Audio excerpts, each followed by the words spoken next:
L'Ukraine sera au cœur des discussions du sommet du G7 qui s'ouvre en Bavière, et comme si la Russie voulait sortir les muscles et mettre la pression finalement sur la communauté internationale, eh bien, on note un regain de tension ces dernières heures en Ukraine, Guillaume Dominguez. Oui, de nombreux bombardements et frappes d'artillerie russes ont touché plusieurs régions de toute l'Ukraine. Ce matin, 4 missiles sont tombés sur la capitale du pays, Kiev, qui n'avait pas subi d'attaque depuis plus de 2 mois. Un immeuble résidentiel a été pris pour cible, faisant 4 blessés graves, dont une fillette de 7 ans et sa mère. Dans le Donbass, où se situe le gros des combats, la ville de Sieviero-Donetsk est tombée aux mains des forces russes hier après plusieurs semaines de siège.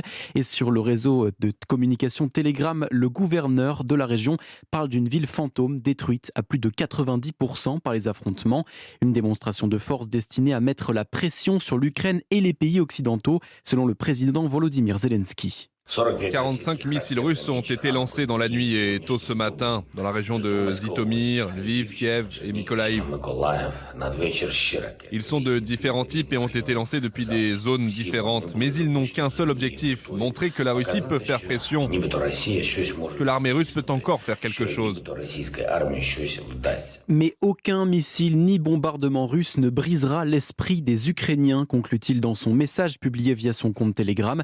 L'Ukraine qui demande ce matin aux membres du G7, à peine le sommet entamé, des sanctions plus sévères contre la Russie, ainsi que de nouveaux envois d'armes lourdes. Guillaume Dominguez, merci.